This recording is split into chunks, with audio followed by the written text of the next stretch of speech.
I know. You feel like you're getting the short end of the stick. You feel as though God has left you. God is not listening to you. He hasn't been paying attention to you lately. You're not getting the attention that you used to get. Things are not looking up for you. But let me tell you, in the game of basketball, when someone is past the ball and they're making a move and they stop, there's a thing called a pivot foot. One of the feet can't move until the ball moves again. There's a lot of people right now that's feeling as though God has left them and he's passed you the ball and you made a move and now you're on your pivot foot, but you're thinking that you stopped. But with your pivot foot, you can still move. Your pivot foot allows for you to advance the ball, but you just can't move one of your legs. It's a matter of perception. How are we looking at this cup? Is this cup half empty or is it half full? I choose to look at it as half full.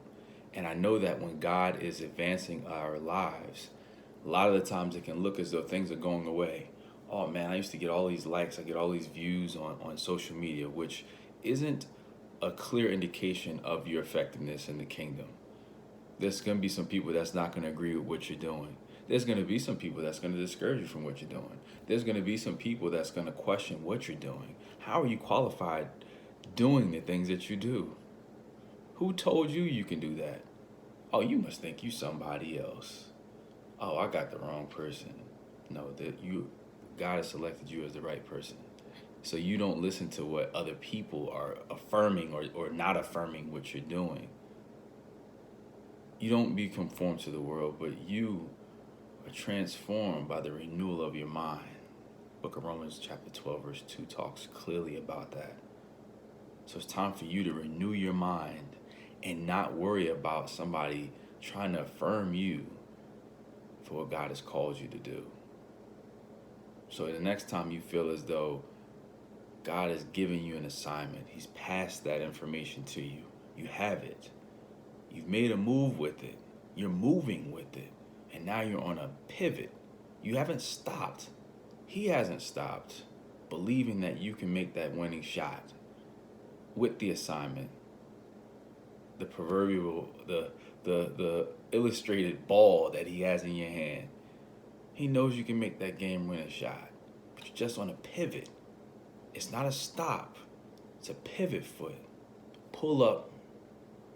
Take the shot. God has trusted you with the ball. And he knows that you can win the game. You will win the game.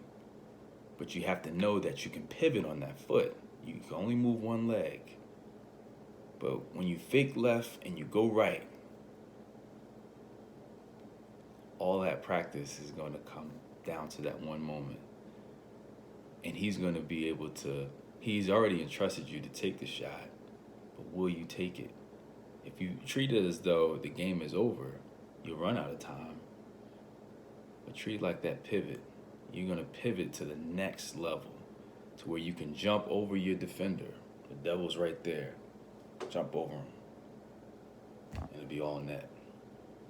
Use your pivot foot wisely. And know that you're pivoting. You're not stopping, you're pivoting. Your next move is going to be your best move. In the name of Jesus, it's your next move is going to be your best move. And that's going to be the move that's going to win the game. God's entrusted you, but do you trust you that your next move will be all that he's called you to be?